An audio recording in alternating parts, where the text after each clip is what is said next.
Bismillahirrahmanirrahim. Assalamualaikum warahmatullahi wabarakatuh.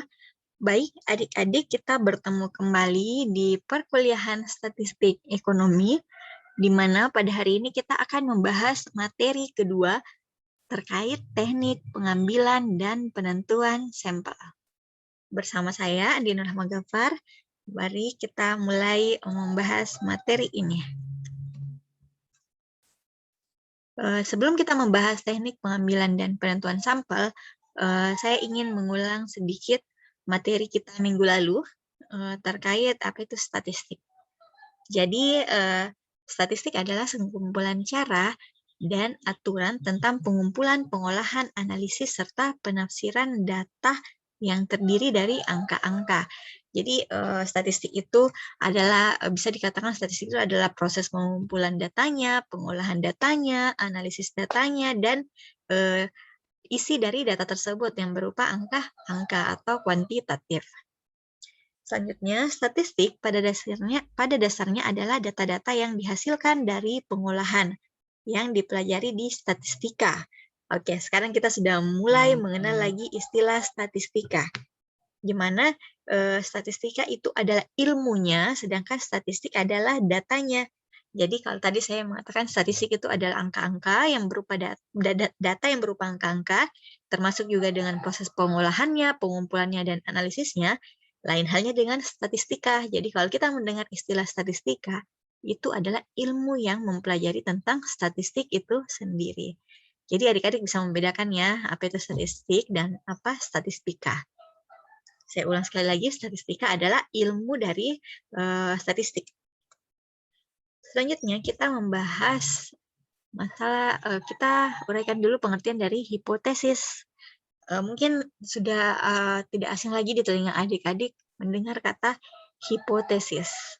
Jadi, kalau berdasarkan asal katanya, hipotesis berasal dari bahasa Yunani, yaitu dari kata hupo dan tesis.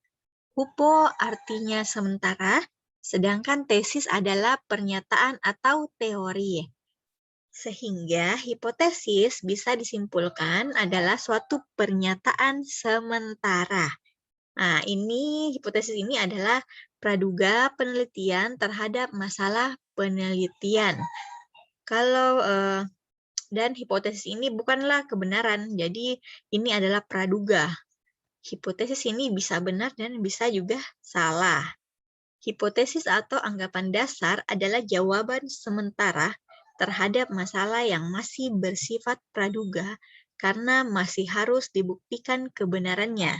Dugaan jawaban tersebut merupakan kebenaran yang sifatnya sementara. Ini diuji kebenarannya dengan data yang dikumpulkan, kemudian diteliti. Jadi, saya ulang kembali, dalam melakukan penelitian, kita kan pertama kita angkat judul. Anggaplah pengaruh kecerdasan emosional terhadap tingkat pemahaman akuntansi. Itu adalah judul penelitian. Sama nanti kalau adik-adik membuat skripsi, adik-adik meneliti suatu masalah, mengangkat judul. Nah, setelah membuat judul, adik-adik harus membuat hipotesis atau dugaan sementara terkait judul yang adik-adik angkat. Nah, contoh tadi saya mengatakan judulnya adalah pengaruh tingkat kecerdasan emosional terhadap tingkat pemahaman akuntansi.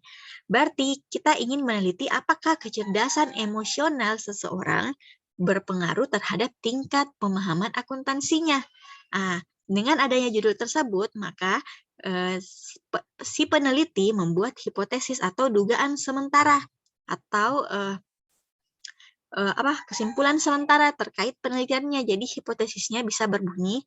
Jadi hipotesis pertama, kecerdasan emosional tidak berpengaruh terhadap tingkat pemahaman akuntansi. Nah, itu adalah dugaan sementara.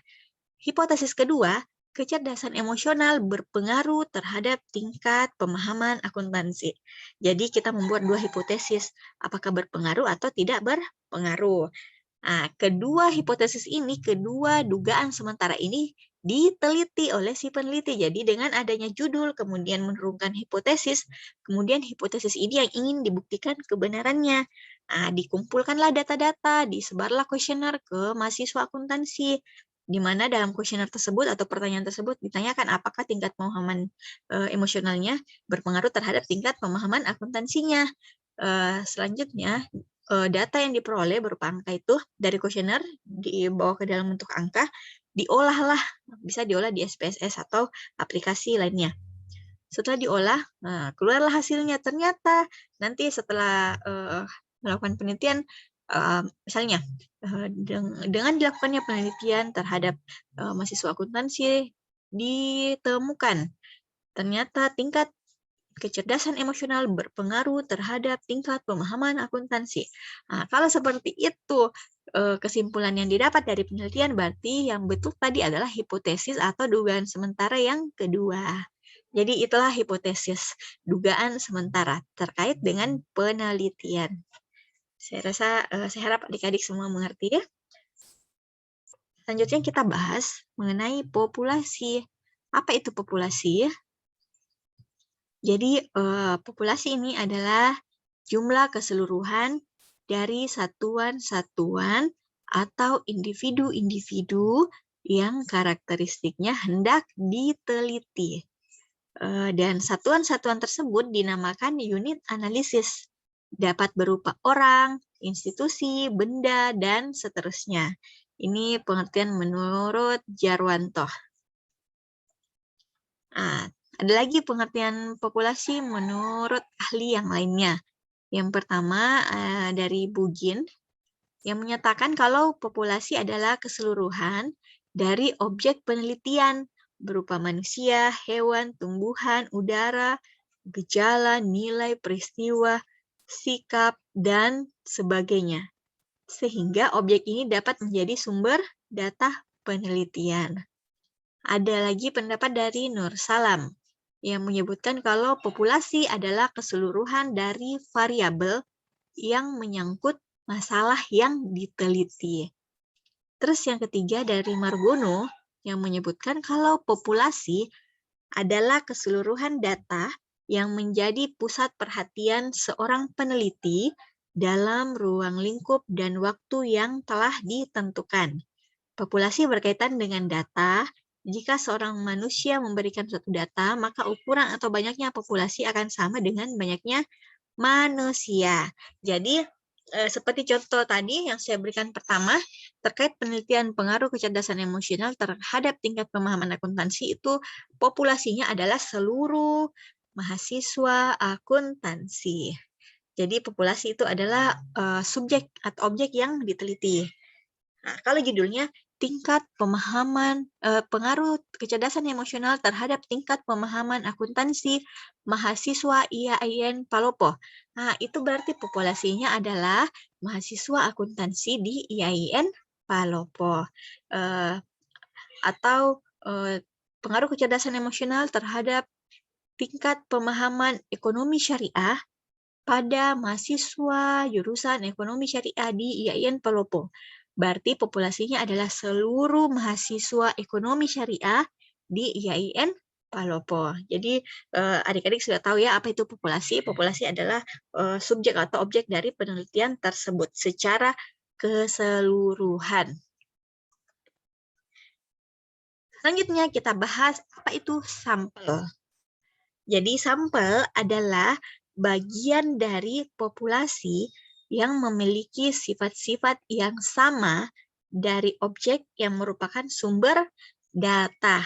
Nah, jadi kita garis bawahi perbedaan populasi dan sampel. Kalau sampel sama, bagian dari itu adalah bagian dari populasi, tetapi yang merupakan sumber data. Jadi sampel adalah subjek atau objek yang diteliti. Nah, sampel diambil dalam penelitian sebagai pertimbangan efisiensi dan mengarah pada sentralisasi permasalahan dengan memfokuskan pada sebagian dari populasi.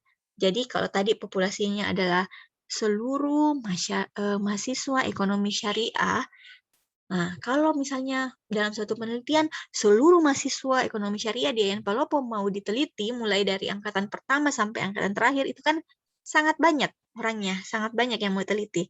Itulah gunanya sampel. Jadi sampel itu adalah anggaplah hanya 50 orang yang diteliti dari anggaplah total mahasiswa ekonomi syariah dari semua angkatan itu ada 300. Kalau 300 yang mau teliti terlalu banyak.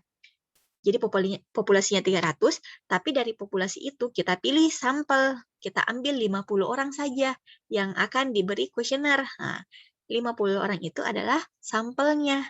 Jadi 300 orang adalah populasi, 50 orang adalah sampel. Sampel di sini adalah orang yang kita teliti. Jadi seperti itu ya. Di sini ada lagi penjelasan terkait sampel, di mana sampel adalah sebagian dari populasi subjek data yang berdasarkan perhitungan tentang tingkat kesalahan tertentu dianggap mewakili informasi yang sama dengan populasi. Jadi kita membuat keyakinan kalau 50 orang yang dijadikan sampel itu sudah bisa mewakili dari 300 populasi. Jadi seperti itu. Selanjutnya sampel atau contoh adalah sebagian dari populasi yang karakteristiknya hendak diteliti. Kemudian, sampel yang baik yang kesimpulannya dapat dikenakan pada populasi adalah sampel yang bersifat representatif atau yang dapat menggambarkan karakteristik populasi. Selanjutnya, sampel yang dianggap mewakili populasi disebut sebagai sampel yang representatif. Jadi, anggaplah 50 orang itu yang akan kita berikan kuesioner atau kita akan teliti, itu alangkah baiknya jika merupakan sampel yang representatif. Atau representatif dalam hal ini dapat menggambarkan karakteristik dari populasi atau dapat mewakili dari populasi. Nah, ini ada contohnya lagi yang lain. Dalam data set kambing di peternakan, 100 kambing menjadi sampel. Populasinya adalah seluruh kambing yang ada di peternakan. Sampel yang diambil hanya 100 kambing. Jadi anggaplah seorang peneliti ingin meneliti tingkat kesehatan kambing di peternakan A. Nah, anggaplah di peternakan A itu ada 1000 ekor kambing. Kalau 1000 ekor kambing mau diteliti, diperiksa satu-satu kondisi kesehatannya, lama. Jadi diambillah sampel 100 kambing saja yang diteliti. Dengan anggapan kalau 100 kambing ini bisa mewakili dari 900 kambing yang tidak diteliti. Seperti itu ya. Selanjutnya, yang kedua, pada populasi tanaman anggrek yang tumbuh di pedalaman hutan Kalimantan, diambil sampel sebanyak 10 tanaman anggrek. Nah, jadi populasinya adalah seluruh tanaman anggrek yang ada di hutan, diambillah sampel hanya 10 tanaman anggrek saja yang diteliti. Yang ketiga, terdapat 25 penduduk laki-laki dijadikan sampel untuk mengisi kuesioner tentang lamanya tidur dalam satu hari, di mana populasinya adalah seluruh penduduk laki-laki yang dijadikan sampel hanya 25 orang. Oke. Selanjutnya,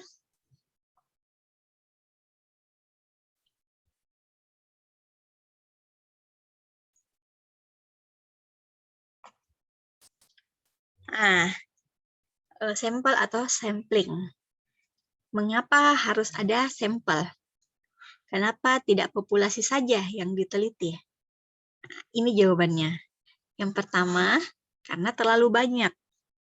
Kalau misalnya kayak tadi, kambing di peternakan ada 1000 ekor, 1000 ekornya mau diteliti, populasinya 1000, terlalu memakan banyak waktu, terlalu memakan banyak dana, dan terlalu menggunakan banyak tenaga. Bayangkan kalau si peneliti harus memeriksa 1000 ekor kambing. Makanya diambillah sampel 100 saja, setidaknya mengurangi. Dari 1000 ke 100 kan 1:10 ya. Jadi mengurangi waktu penelitian, mengurangi dana, dan mengurangi tenaga. Selanjutnya, tidak mungkin sisi waktu dan ruang. Nah, itu tadi, kalau 1000 ekor kambing mau diperiksa itu waktu dan ruangnya sangat tidak memungkinkan. Selanjutnya, tidak perlu semua. Jadi tidak perlu semua karena teori sampling itu ada standar error dan distribusi statistiknya. Jadi sudah menjadi keyakinan bahwa sampel bisa mewakili dari sampling.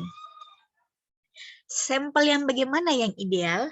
Jadi sampel yang ideal adalah sampel yang menggambarkan populasi dan dapat dipercaya. Selanjutnya dapat menentukan presisi, mudah dilaksanakan, memberikan informasi sebanyak mungkin dengan biaya rendah. Oke. Selanjutnya prosedur penentuan sampel. Identifikasi populasi target. Jadi kalau misalnya sudah ada populasi, misalnya kita akan meneliti semua hewan ternak di peternakan A, semua kambing yang ada di peternakan A. Nah, populasinya adalah semua kambing. Selanjutnya, identifikasi populasi target. Nah, dari populasi kita identifikasi populasi tersebut yang menjadi target. Kemudian, kita pilih kerangka sampelnya. Kemudian, tentukan metode pemilihan sampelnya. Setelah itu, merencanakan prosedur pemilihan unit. Merencanakan prosedur pemilihan unit sampel. Selanjutnya, menentukan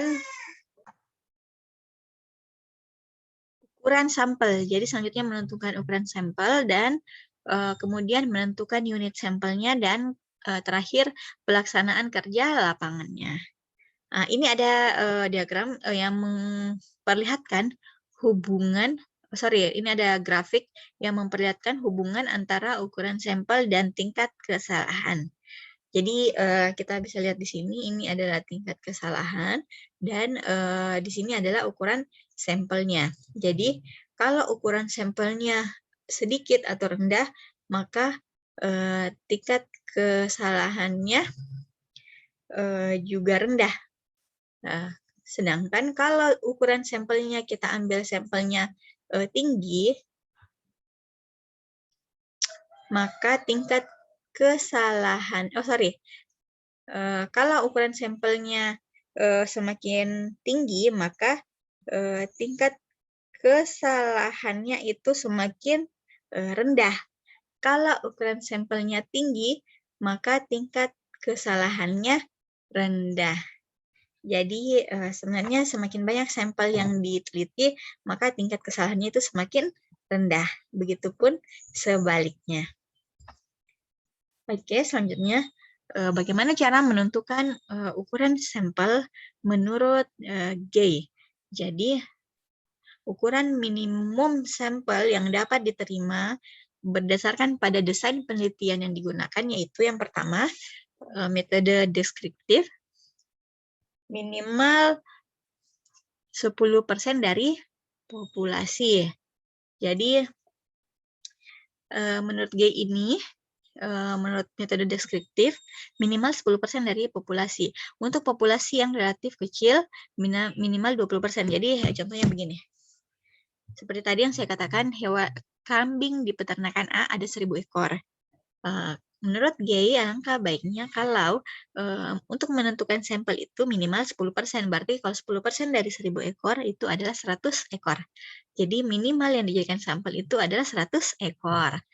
Selanjutnya, kalau populasinya kecil, minimal 20%. Jadi kalau misalnya ternyata di peternakan A, populasinya hanya 100 ekor. Nah, minimal yang dijadikan sampel adalah 20 ekor atau minimal 20% dari jumlah populasinya. Jadi kita lihat lagi, kalau misalnya populasinya besar, nah bisa sampelnya 10% saja.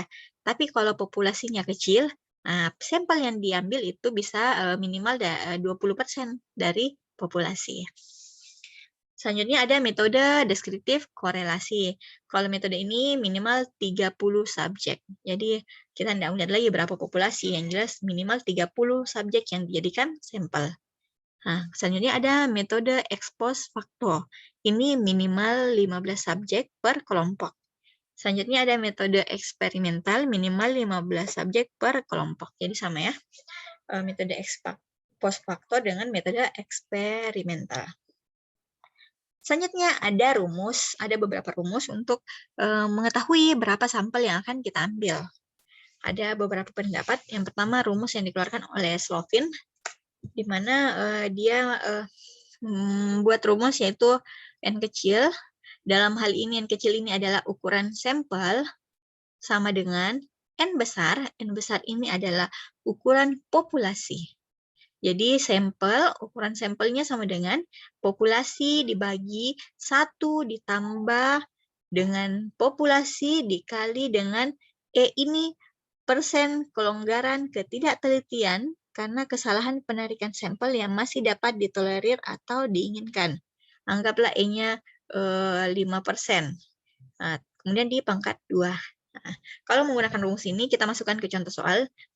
Anggaplah contoh soalnya, kita akan meneliti pengaruh upaya terhadap semangat kerja pada karyawan PT Cucakrowo. Di dalam PT tersebut terdapat 130 orang karyawan. Jadi populasinya ada 130. Dengan tingkat kesalahan pengambilan sampel sebesar 5%. Berapa jumlah sampel minimal yang harus diambil? Jadi untuk mengetahui sampelnya, yaitu rumusnya, sampel sama dengan populasinya 130 dibagi 1 ditambah 130 dikali 5% atau 0,05, di mana persentasenya di pangkat 2 kan. Nah, maka hasilnya 98,11. Jadi ini salah satu cara atau rumus untuk mendapatkan besarnya sampel yang harus diteliti.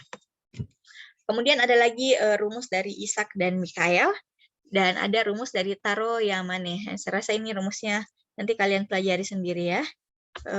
Ada juga rumus dari Wibisono. Oke, selanjutnya teknik pengambilan sampling. Kalau tadi kita sudah mempelajari rumus untuk menentukan sampel, sekarang kita mempelajari teknik samplingnya. Di mana teknik sampling ini adalah cara pengambilan sampel pada suatu populasi. Terdapat 2 teknik, yaitu probability sampling dan non-probability sampling. Oke, kita akan membahas satu-satu terkait probability atau random dan non-probability sampling. Di mana harus kita ketahui terlebih dahulu, probability sampling ini yang pertama, setiap anggota populasi mempunyai peluang yang sama untuk dipilih menjadi anggota sampel. Jadi kalau probability itu semua populasi mempunyai peluang yang sama untuk dijadikan sampel. Sedangkan kalau non-probability adalah setiap anggota populasi tidak mempunyai peluang yang sama untuk dipilih menjadi sampel. Itu bedanya. Selanjutnya, perbedaan yang kedua, kalau probability, hasil penelitian dijadikan ukuran untuk mengestimasi populasi atau dilakukan generalisasi. Kalau non-probability, hasil penelitian tidak untuk melakukan generalisasi. Oke, selanjutnya inilah beberapa bagian atau anak-anak atau cara-cara jika menggunakan kedua metode tadi. Yang pertama, kalau probability sampling atau random, itu yang pertama ada metode simple random atau acak sederhana. Kemudian ada systematic random atau acak sistematik. Selanjutnya ada stratified random atau acak stratifikasi. Dan ada multi-stage random atau acak bertingkat. Dan yang terakhir ada cluster random atau acak gugus. Nah, selanjutnya kalau non-probability sampling itu ada 6 ya. Ada yang namanya purposive atau pertimbangan, ada kuota atau jatah, ada accidental, ada sampling jenuh, ada snowball sampling, dan consecutive sampling. Sekarang kita bahas yang pertama, probability sampling. Probability sampling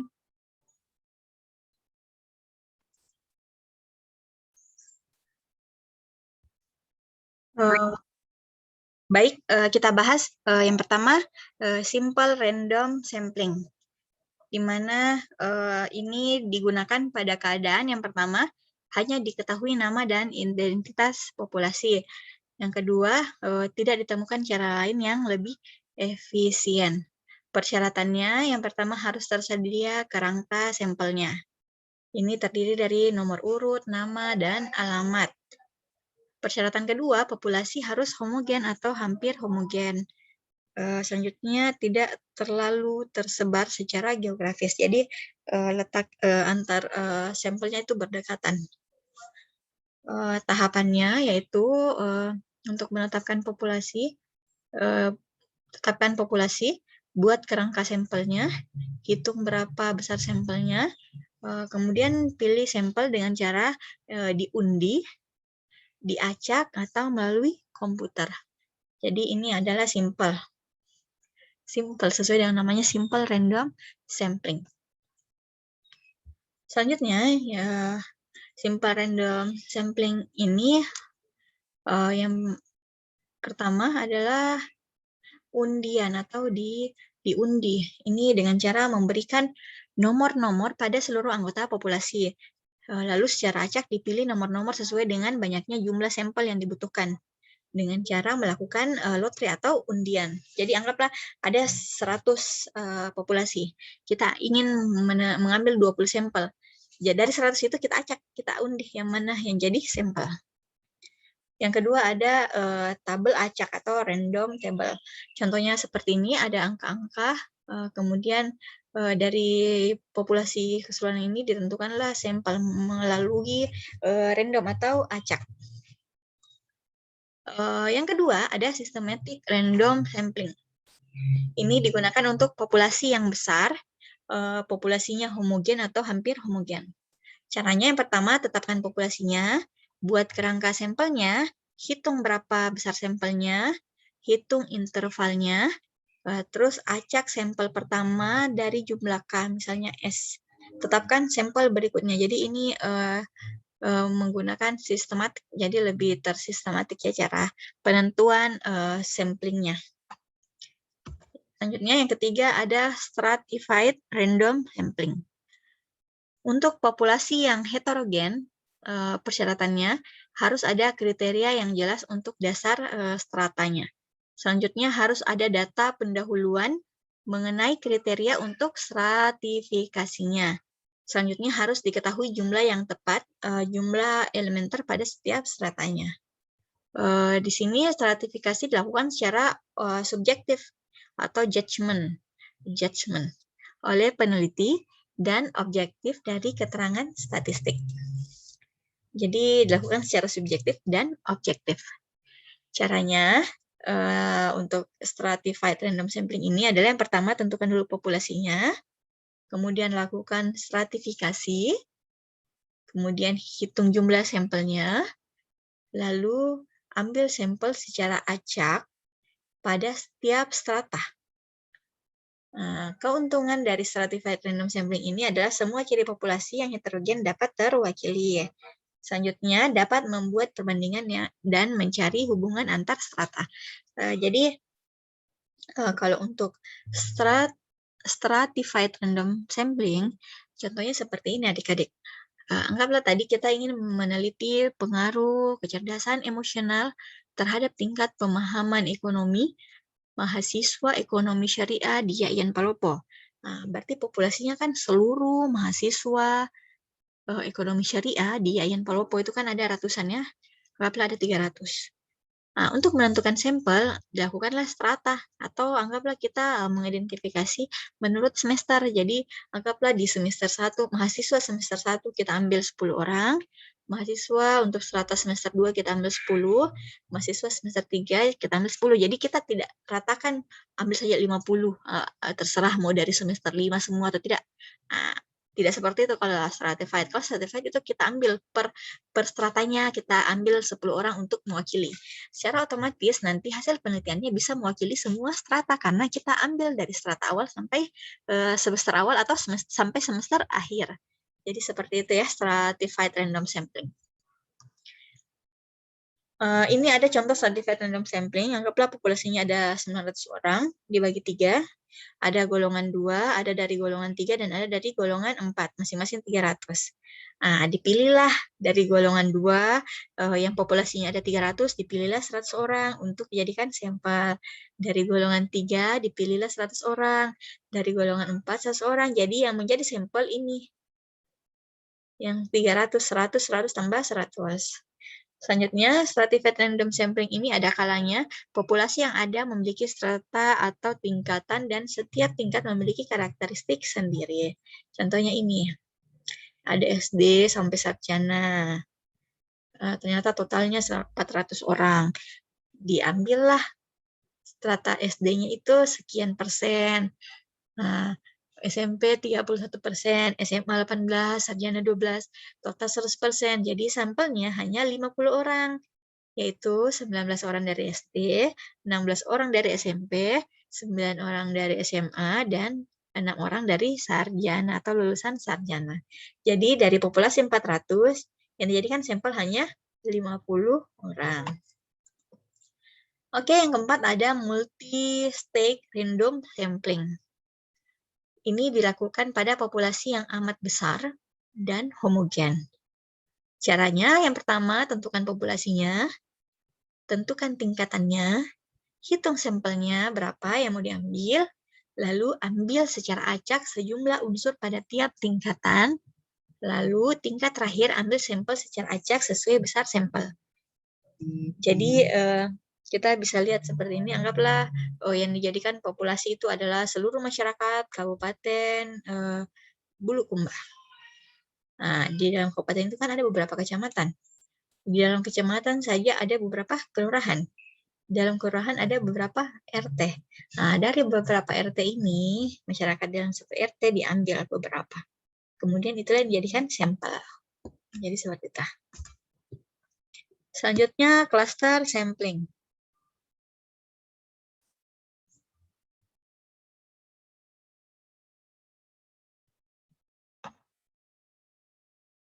Cluster sampling ini dilakukan pada keadaan kerangka sampel tidak tersedia.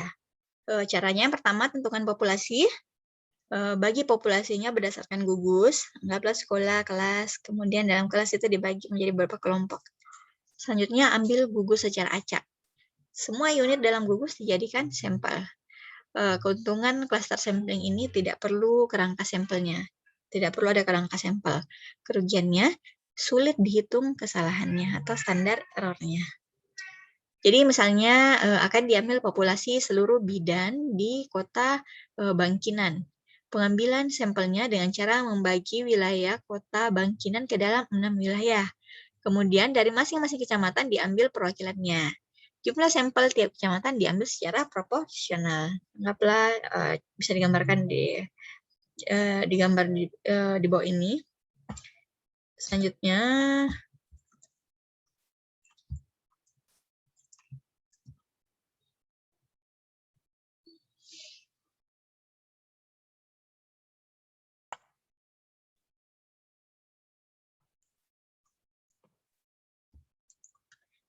kita membahas non-probability sampling, di mana setiap elemen dalam populasi belum tentu mempunyai kesempatan yang sama untuk diseleksi sebagai subjek dalam sampel. Dalam hal ini, waktu adalah yang utama. Jadi, non-probability sampling ini tidak mengukur sejauh mana karakteristik sampel mendekati parameter populasi induknya. Sampel yang diambil tidak dapat digeneralisasikan pada populasi tempat sampel diambil. Kelemahannya, tidak ada kontrol terhadap investigator bias dalam pemilihan sampel. Variabilitasnya tidak sama dihitung menggunakan probability sampling theory. Jadi tidak bisa menghitung sampling error atau sampel presisius. Adapun teknik non-probability, tadi saya sudah sebutkan ada 6. Mari kita lihat satu persatu. Yang pertama ada accidental sampling. Teknik sampling berdasarkan faktor spontanitas. Artinya, siapa saja yang secara tidak sengaja bertemu dengan peneliti, maka orang tersebut dapat dijadikan sampel. Spontan ya. Selanjutnya, peneliti ingin mengetahui minat siswa untuk mengunjungi perpustakaan. untuk pengambilan sampel. Peneliti memberikan angket kepada para pengunjung perpustakaan dan dijadikan sebagai sampel. Nah, itulah accidental sampling. Yang kedua ada purposive sampling. Kalau purposive sampling ini teknik pengambilan sampel dengan pertimbangan-pertimbangan tertentu. Ini biasanya teknik ini digunakan untuk studi kasus yang dimana aspek dari kasus tunggal yang representatif diamati dan dianalisis. Selanjutnya peneliti ingin mengetahui model pembelajaran aktif, maka sampel yang dipilih yaitu responden yang ahli dalam bidang pembelajaran aktif. Contohnya guru, wakil kepala sekolah, urusan kurikulum, dan lain-lain. Adapun pemilihan sampelnya didasarkan pada karakteristik tertentu yang dianggap mempunyai hubungan dengan karakteristik populasi yang sudah diketahui sebelumnya. Purposive sampling ini dalam memilih sampel berdasarkan kelompok, wilayah, atau sekelompok individu melalui pertimbangan tertentu yang diyakini mewakili semua unit analisis yang ada. Contohnya yang pertama, penelitian untuk meneliti sikap mahasiswa kebidanan terhadap peraturan pemerintah mengenai undang-undang kesehatan. Yang kedua, selanjutnya dipilihlah beberapa perguruan tinggi dan universitas yang dianggap dapat mewakili berdasarkan penyelidikan atau kenyataan sebelumnya. Jadi itu dia penjelasan terkait purposive sampling. Yang ketiga ada kuota sampling. Teknik sampling dari populasi yang memiliki ciri-ciri tertentu sampai jumlah atau kuota yang diinginkan tercapai berdasarkan pertimbangan tertentu. Pengambilan sampel dari 100 bidan PNS. Jika kuota sampel yang dibutuhkan adalah 100 bidan, maka pengambilan sampel dapat dilakukan dengan memilih sampel secara bebas dengan karakteristik yang telah ditentukan peneliti. Jadi tergantung dari kuotanya kalau menggunakan sampel ini. Ini merupakan metode penetapan sampel dengan menentukan kuota terlebih dahulu pada masing-masing kelompok. Sebelum kuota masing-masing kelompok terpenuhi, maka penelitian belum dianggap selesai.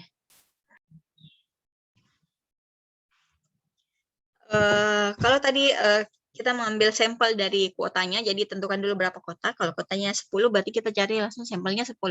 Tapi selanjutnya ada lagi yang namanya sampling jenuh.